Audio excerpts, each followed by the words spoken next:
Comparisons between Yuki Yuna is a hero and Mahou Shoujo Madoka Magica are incredibly common, both in more casual circles and in more critical ones. It's easy to see why. On a surface level, they bear a lot of similarities, especially to those who aren't particularly immersed in the magical girl genre. They're both fairly dark series with plentiful twists and vaguely similar aesthetics. Given that they're part of the same subgenre, it's only natural that comparisons would arise, which isn't a real problem. What is a real problem is the claims that Yu Yu Yu is a ripoff of Madoka. This is empirically untrue. Certainly, they bear similarities, as you'd expect from shows in the same genre. But to claim that Yu Yu Yu has no originality, or to claim that Madoka created this entire subgenre of dark magical girls, is factually incorrect and totally ahistorical. Both shows are massively influenced by past works in the genre, and once you're aware that they both sit within that framework, it becomes quite clear that, while Madoka may have influenced Yu Yu Yu, it is not a ripoff in any sense.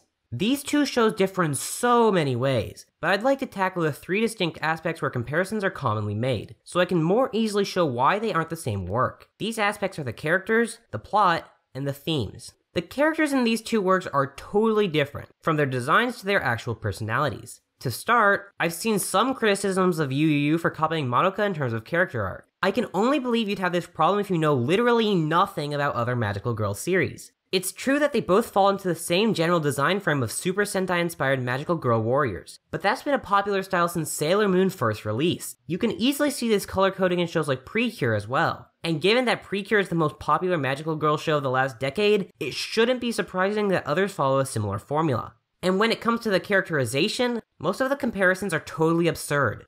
Madoka and Yu Yu Yu's characters don't evenly match up with one another. Sure, Fu might vaguely look like Mommy while being the senpai character, but her personality is totally different to the point that you could call them opposites. The only two comparisons which make any real sense are Madoka and Yuna, as well as Toga and Homura or Sayaka. Even here though, there are significant differences between them. Madoka is a character who's timid and nervous in regards to making decisions, but once a decision is made, she's steadfast and willing to stick with it. She's certainly open to sacrificing herself for those she cares about with a smile on her face, but she only really steps up when it's necessary. She's definitely all-loving, given that her initial wish was merely to save the cat we see in the OP, but I don't think she's a character who would make a wish merely to better her own circumstances or even just those of her friends.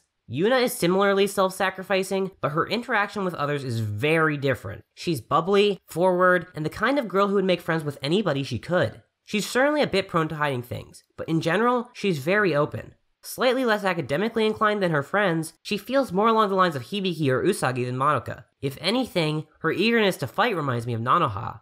Again, there are similarities. They're both pink magical girls, though pink is the generic main character color. They're both willing to lay down their lives for the world and those they care about, and they both have strong senses of justice. But those are traits which pretty much any magical girl heroine is going to follow. Even characters like Usagi, who can be quite selfish, are ultimately always willing to do what they have to in order to protect others, to the detriment of their own lives. That's simply the way a good magical girl behaves, not something that Yu Yu Yu stole from Madoka. Togo has also been compared to characters from Madoka, though strangely enough, the character she's a ripoff of depends on who you're talking to. I've seen her compared to both Homura and Sayaka, two characters who are quite different. While I can see aspects of her personality that are similar to certain elements of the other two, I think that going any further than that is really a stretch. I'll start with Homura. Togo's most obvious shared trait with Homura is how absurdly gay she is, and her willingness to take matters into her own hands when it becomes clear that they've been tricked. Homura is, as everyone knows, deeply in love with Madoka, to an obsessive extent. Similarly, Togo is pretty clearly in love with Yuna.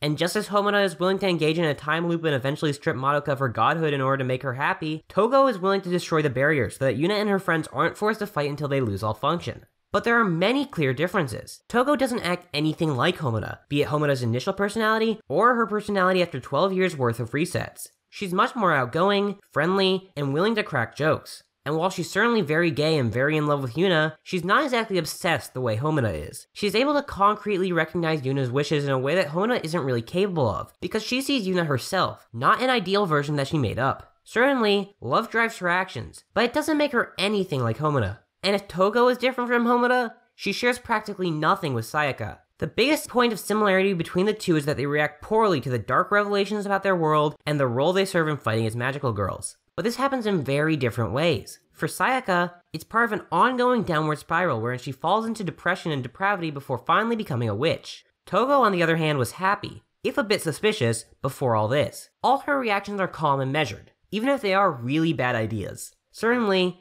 Given her willingness to try killing herself in order to test the fairies' power, she can't have been in the best mental states, but she hardly reached the lows that Sayaka did before becoming a witch. The actual plot structures and story beats of the two shows are also quite different. It's true that both have dark twists throughout the series which change how you perceive the characters' struggles, but aside from that commonality, they aren't all that similar. Madoka is a fairy tale in anime form. Its characters are interesting and well developed, but ultimately they exist in order to fulfill the show's themes and philosophy. Much like Princess Tutu or Utena, this is an allegorical magical girl show, something which uses anime as a new medium for the ancient genre of folktales. Yu Yu Yu, on the other hand, is a much more straightforward narrative, far more interested in exploring its cast. Madoka might not start off as dark as it eventually becomes, but from the beginning it's primarily an action-oriented magical girl show with clearly foreboding elements. Yu Yu Yu certainly has fights, but it's much more of a slice-of-life show for much of its run. Rather than using its first half to build up to the twists, it instead builds up the characters, making us fall in love with them. For a more specific example, let's look at the way the shows handle their various reveals. In Madoka, the reveals are set up to break down the resolve of the characters, primarily Madoka herself, forcing her to consider the many problems that being a magical girl causes before she finally makes her self-sacrificing wish. In Yu Yu, on the other hand, the reveals do less to fundamentally change the nature of what's going on. Certainly, they do shake the resolve of the characters, but this is only temporary. Because there is no big, self-sacrificing wish to be made here, the impact of the reveals and negative events is instead to make us feel bad for the characters we've come to love. As I said previously, this show is much more character-focused in its plot, and that brings me to the themes, which is my final point of comparison. This is perhaps the area where they're the most different, as what each show has to say is, while not opposed, certainly worlds apart. Madoka is a series about rejecting a mindless utilitarianism, the nature of making selfish and selfless wishes, what love can drive someone to do, and the power of simply being a kind person. The entire show is, as I said, structured around these points, with the whole thing building up to Madoka's eventual wish to prevent magical girls from becoming witches. Madoka initially showing Homura kindness is the driving force of the plot, and it's Madoka's kindness which brings it all to completion. Of course, if we look at Rebellion, we can see some other themes pop up, but given that Rebellion is still lacking its conclusion, it's better off if we just focus on the TV series for now. Yu Yu Yu has very different themes. It focuses on the meaning of belief and faith, both religious and patriotic. It brings up the power of unyielding heroism, even in the face of certain misery. It touches on how much we should be bound to our social roles, and, admittedly, it also focuses on love, though it's more about how love can bring people together and how it's ultimately a very positive thing, contrasting with its somewhat maddening implications in Madoka. Certainly, both shows respect their protagonists for being self-sacrificing, and believe that you shouldn't give up even when the odds aren't in your favor. But again, that's just something that most magical girl shows share. I don't want to say that comparisons between the two works shouldn't be made. I'm not interested in stifling discussion, and I've certainly seen comparisons of the two shows which were actually productive. But when discussing them, it's really helpful to be more aware of the broader context within which they sit. You can't go around calling a show a ripoff of another if you aren't well versed in the genre they're a part of. Yu Yu's existence probably was influenced by Madoka's popularity just a few years prior, but both shows draw from a genre which is already quite mature. You certainly don't see too many people calling Madoka a ripoff of Nanoha, Tutu, Minky Momo, or Sailor Moon, despite the fact that it's clearly influenced by all of these shows in various ways. And if you wouldn't do that, then you shouldn't call Yu Yu Yu a ripoff either. It's simply not correct. All art is the product of many influences. None of us exist in a vacuum, and that applies to our works as well. The mere existence of genres is proof that all art is influenced by other art. Remember to bear that in mind before you accuse a show of being a ripoff. Does it copy the other work wholesale, or does it merely have a number of similar elements? It's a discussion worth having, but please try and be productive with it, rather than using it to write off a work. Doing that only makes you sound ignorant.